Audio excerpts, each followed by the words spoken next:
Bio Bio Televisión, con el auspicio de Mundo Empresas, actualiza tu negocio con la conexión del futuro. Presenta Radiograma.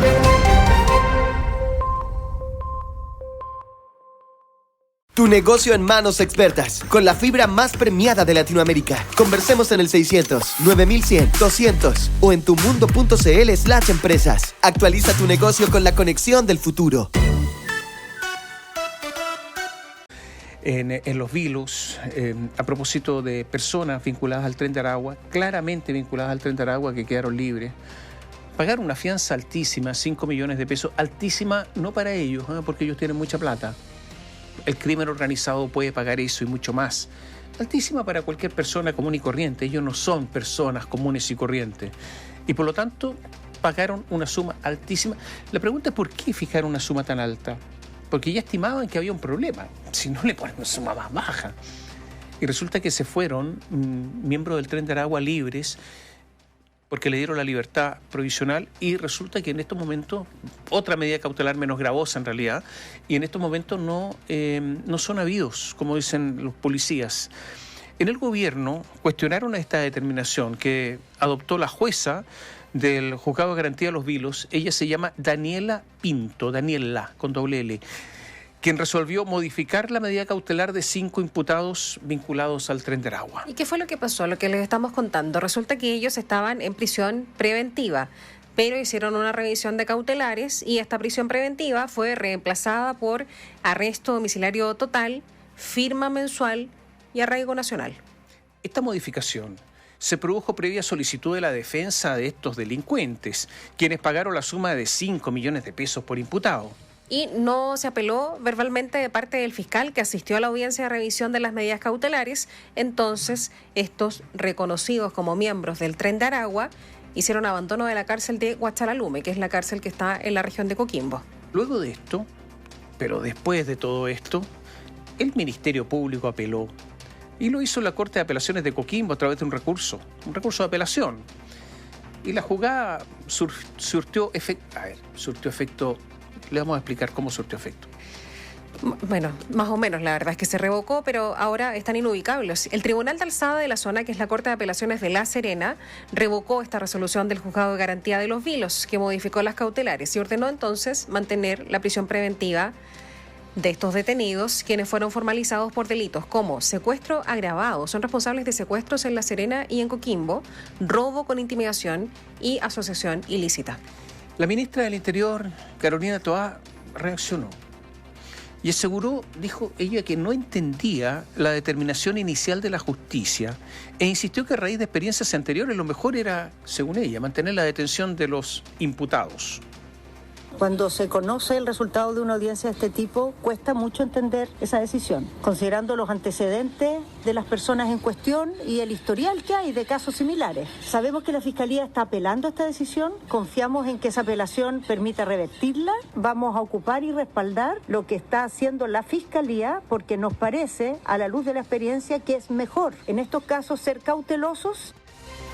Esta molestia que deja ver la ministra de parte del Ejecutivo con una decisión del Poder Judicial que se da luego de los constantes llamados que realizó el gobierno a respetar la labor de la justicia a propósito de otros juicios, por ejemplo, los que han enfrentado diferentes alcaldes en el país. El diputado Laudi, integrante de la Comisión de Seguridad, Henry Leal, explicó los cuestionamientos de la ministra y agregó que esto no tiene que ver con una injerencia de la política en otro poder del Estado.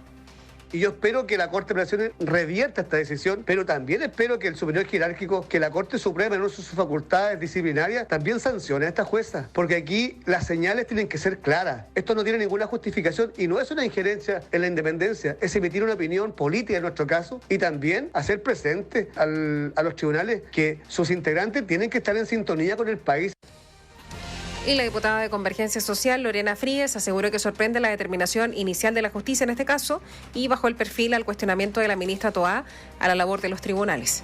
Ciertamente que sorprende, considerando quiénes son las personas que en este caso están involucradas en el juicio. A mí me parece que en opinar no hay nada de malo, otra cosa sería que uno interviniera o buscara influir o que incluso, digamos, no acatara un fallo. Vale destacar que en la misma audiencia se revisaron las cautelares de otros 2 integrantes del Tren de Aragua. Sin embargo, estas fueron rechazadas por la justicia. Según fuentes de Bio Bio La Radio, después de la resolución de la Corte de Apelaciones de La Serena, se emitieron las respectivas órdenes de detención en contra de estas personas delincuentes vinculadas al Tren de Aragua. Eso sí, y la información que tenemos hasta este minuto, no hay ningún antecedente de ellos, y por cierto que ninguno de que hayan sido reingresados a la cárcel de Huachalalume. A ver, algunas cosas sobre esto. ¿Dónde estaban? Sí, partamos por lo menos importante, que son las declaraciones. O sea, son las menos importantes de todo. Pero, ¿en qué sentido? Que muchos gobiernos a veces dicen, y este gobierno lo ha hecho, el gobierno no comenta las resoluciones judiciales. La separación de poderes del Estado es absoluta, entonces, ¿qué vamos a estar comentando lo que hacen otros? Aquí las comentan. ¿Eso es bueno o es malo? Yo creo que en este caso ni lo uno ni lo otro, salvo que indica la brutalidad que ocurrió en el Poder Judicial, que esta norma que se autoimponen de no comentar, excepcionalmente se vulnera justamente por la brutalidad de lo ocurrido, porque es una brutalidad. En segundo lugar, de los imputados hay 3 venezolanos y uno estuvo en un penal en Venezuela que es el penal de Tocorón. ¿Pero cuál es el penal de Tocorón? Bueno, el penal que lo dominaba el Tren de Aragua, donde no entraba nadie. ¿Se acuerda que le hemos contado a usted, que si es auditor hace tiempo, le contamos alguna vez que es un penal donde había de todo? Ahí está un zoológico. Había bares. Llegaban cantantes, calles, motos. Había de todo. Ellos al interior de este penal tenían su propio sistema económico, su propia justicia, mesas al aire libre si usted quería, lo que quisiera. Entonces estuvo ahí. Esto lo dominaba el Niño Guerrero, que era el jefe del Tren de Aragua. Hasta hace poco tiempo. Después fue invadido por este escándalo internacional, fue allanado por las autoridades venezolanas. Bueno, resulta que uno de ellos estuvo en este penal de Tocorón. Eso por una parte. Y lo segundo es que hay una persona que daba instrucciones para que cometieran estos delitos, que le decían el viejo, y que según los investigadores es Larry Amaury Álvarez Núñez. Muy conocido él. Es Larry Changa, uno de los 3 creadores del Tren de Aragua. Y él estuvo en Chile el año 2018. Es a este tipo de personas que le dieron la libertad. Entonces nosotros estamos dementes, o sea, algo pasa. Pero ¿qué ocurrió algo? Pese a la gravedad de este caso, ¿qué pasó con los fiscales? Dicen que en la Fiscalía Regional de Coquimbo, ahí en la Corte de Apelaciones de La Serena, estaba representada por el fiscal Luis Soto Pérez. Y él dijo que se oponía a esta modificación de las medidas cautelares. Les recuerdo, pasar de la prisión preventiva al arresto domiciliario y las otras cautelares, alegando peligro para la seguridad de la sociedad de los detenidos y peligro de fuga también. El tema es que no entregó, para su argumentación, no entregó mayores antecedentes respecto de quiénes son estas personas, la peligrosidad de estas personas. Por ejemplo, el dato que había estado uno de ellos en la cárcel de Tocorón. Entonces, lo que dicen es que la jueza de garantía resolvió entonces a favor de la defensa. Claro, lo que pasa es que, a ver, algo acá. El fiscal andaba cazando mosca. Y el asistente del fiscal no tenía ni idea, menos. no tenía ni idea del caso.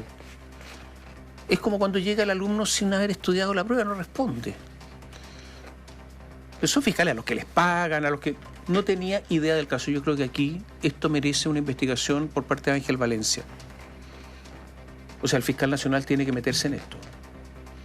Aquí no bastan las palabras compungidas de algunos. No. Tienen que investigar por qué los fiscales no hacen el trabajo. Pero yo creo que esto no exceptúa a la jueza. ¿Por qué? Porque la jueza se ampara en que no le dieron argumentos. Salvo que hay una cosa. Para que se produzca una alteración, una disminución de la gravedad de las medidas cautelares, tiene que haber antecedentes nuevos. ¿Aportó la defensa algún antecedente nuevo salvo los 5 millones de pesos que ofreció? Ninguno. En cuanto a que son un peligro para la seguridad de la sociedad, en cuanto al peligro de fuga, no. La jueza también es responsable. Aquí tienen que investigar el Ministerio Público, pero también el Poder Judicial. Con este tipo de personas no tenemos ninguna posibilidad de enfrentar el crimen organizado, ni con esos fiscales, pero tampoco con esa jueza, porque la jueza no se puede escudar, la jueza no es simplemente alguien que escucha, ella puede leer los antecedentes, los tiene a la vista, po. A ver que haga el trabajo. En materia penal, siempre hay un papel mucho más activo de los jueces que en materia civil. Esto nunca hay que olvidarlo, los abogados entienden bien de esto. Los jueces penales son jueces activos, muy activos.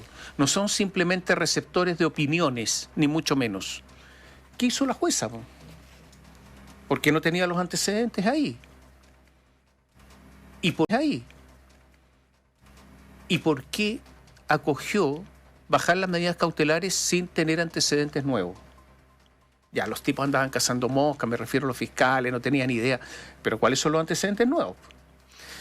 Se están pasando cuentas entre el Ministerio Público y el Poder Judicial. ¿Por qué lo digo?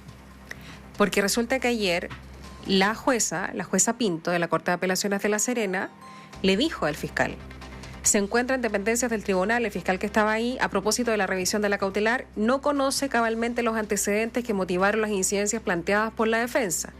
El asistente del fiscal, les decíamos también, tampoco apeló verbalmente, que es la instancia, ¿no? Por eso son juicios orales. Podría haberse aprovechado ese final de la audiencia a fin de evitar finalmente lo que sucedió. Y hay un oficio en contra del fiscal, que lo hace la misma jueza, ¿no? De parte del Poder Judicial. ¿Algo pasa ahí entre medio? ¿Se están tratando de decir algo? Lo que pasa es que lo que tú expresas es muy importante. A ver, si en esa audiencia, cuando se toma la decisión de bajar las medidas cautelares de arresto domiciliario total, en ese momento, verbalmente, ni siquiera con un escrito, nada, el fiscal hubiese dicho apelo, no sale libre. Porque hay que esperar la resolución de la Corte de Apelaciones. No dijo nada. El fiscal no dijo nada. Yo quiero decir una cosa. ¿Esto es simplemente negligencia o es otra cosa? Digámoslo con todas sus letras, porque no andemos con ambigüedades. ¿Esto es simplemente negligencia o un fiscal que no tiene idea, que andaba volando, o simplemente que hay otra cosa? Esto tiene que ser investigado. Porque si hubiese dicho simplemente como lo estoy diciendo ahora, apelo, no salen libres y estarían en la cárcel. ¿Qué pasó con ese fiscal?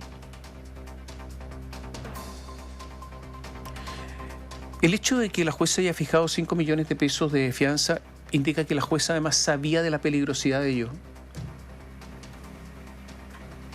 Pero también sabían que podían pagarlo. Yo creo que acá merece una investigación exhaustiva de todo esto, ¿eh?